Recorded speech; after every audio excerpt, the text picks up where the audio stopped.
Hello बच्चों, let's read this question. The question says which of the following sequence of T and F is correct given statements. Here T stands for correct and F stands for false statement.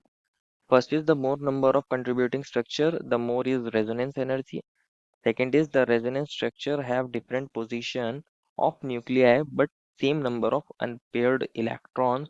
And third is the energy of actual structure of molecule is lower than that of the canonical structures. Option A is TTT, option B is TFT, option C is FFF and option D is TFF। बच्चों यहाँ हमें तीन statement दी गई हैं और हमें बताना है कि इनमें से कौन सी स्टेटमेंट हमारी करेक्ट होगी जिसको हम ट्रू से रिप्रेजेंट करेंगे या टी से, और कौन सी हमारी स्टेटमेंट इनकरेक्ट होगी जिसको हम फॉल्स रिप्रेजेंट करेंगे, एफ से रिप्रेजेंट करेंगे। और हमें यहाँ तीन स्टेटमेंट दी गई हैं। तो फर्स्ट ऑफ ऑल बात करते हैं इस क्वेश्चन में हमारे की कंसेप्ट के बारे में। की कंसेप्ट क्या होगा बच्चों? हमारे पास रेजोनेंस। बच्चों हमें पता होना चाहिए रेजोनेंस होता क्या है हमारे पास। अगर हमें रेजोनेंस पता होगा तो हम समझ जाएंगे कि हमारे पास रेजोनेंस एनर्जी क्या होती है, और हमें ये भी पता चल जाएगा हमारे पास रेजोनेटिंग स्ट्रक्चर क्या होते हैं। इसके अंदर रेजोनेंस एनर्जी को हम देखेंगे और समझेंगे कि हमारे पास रेजोनेटिंग स्ट्रक्चर्स क्या होंगे। रेजोनेटिंग स्ट्रक्चर्स, जिनको हम कैनोनिकल स्ट्रक्चर्स भी बोलते हैं, वो भी हम देखेंगे क्या होते हैं। तो फर्स्ट ऑफ ऑल बात करते हैं हमारे रेजोनेंस की।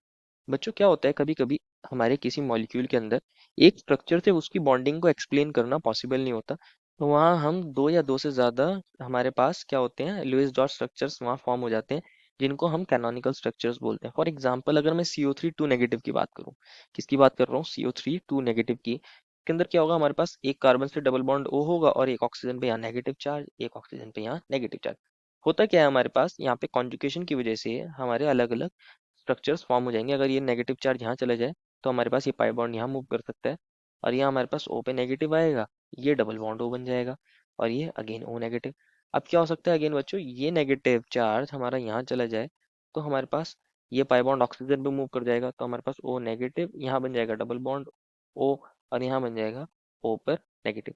इस तरह करके इसके तीन हमारे पास क्या पिक्चर बन गए हैं, तीन।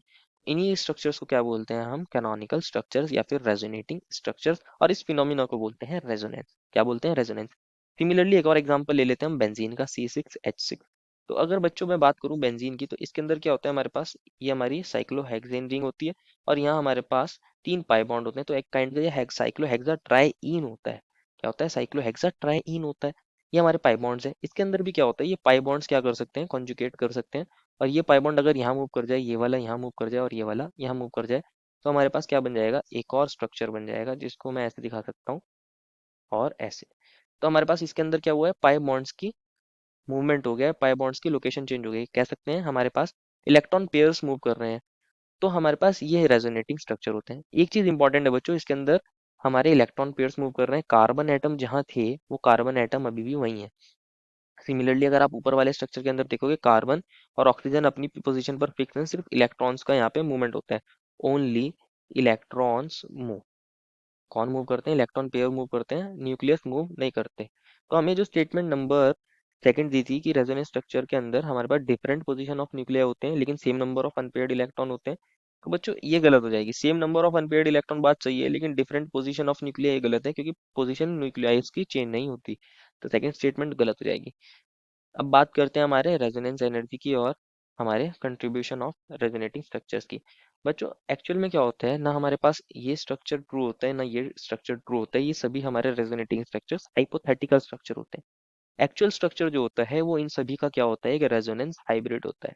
क्या होता है, इनका हाइब्रिड होता है, जिसको हम रेजोनेंस हाइब्रिड बोलते हैं। और अगर आप देखोगे हमारे पास फर्स्ट स्ट्रक्चर के अंदर यहाँ क्या था, डबल बॉन्ड था CC के बीच में और यहाँ सिंगल बॉन्ड था। सेकंड स्ट्रक्चर के अंदर सिमिलरली यहाँ सिंगल बॉन्ड आ गया और यहाँ डबल बॉन्ड आ गया। तो एक स्ट्रक्चर में डबल है और एक स्ट्रक्चर में सिंगल बॉन्ड है। तो एक्चुअल में ना तो यहाँ कंप्लीटली डबल बॉन्ड होगा ना कंप्लीटली सिंगल बॉन्ड होगा, इसको हम दिखाते हैं पार्शियल डबल बॉन्ड। और इसको हम इस तरह दिखा सकते हैं कि हमारे पास यहाँ ऐसे कुछ बेंजीन का एक्चुअल में स्ट्रक्चर रहा होगा, इसको बोलते हैं रेजोनेंस हाइब्रिड। क्या बोलते हैं, रेजोनेंस हाइब्रिड। बात करूं मैं रेजोनेंस हाइब्रिड की, तो रेजोनेंस हाइब्रिड ज्यादा स्टेबल होता है as compare to resonating structures, क्योंकि ये एक्चुअल स्ट्रक्चर है। तो हमारे पास अगर बात करें, ये स्ट्रक्चर फर्स्ट है, ये स्ट्रक्चर सेकंड है, और हमारे पास जो रेजोनेंस हाइब्रिड बना है वो हमारा थर्ड है। तो अगर मैं एनर्जी की बात करता हूँ, एनर्जी जो होगी फर्स्ट की और सेकंड की ज्यादा होगी किससे, थर्ड से। तो स्टेबिलिटी किसकी ज्यादा होगी? स्टेबिलिटी ऑब्वियसली हमारे थर्ड की ज्यादा होगी as compare to first and second. First and second से ज्यादा स्टेबिलिटी किसकी होगी? थर्ड की होगी। तो बच्चों जो हमारा रेजोनेंस हाइब्रिड बनता है वो बहुत ज्यादा स्टेबल होता है as compare to resonating structures.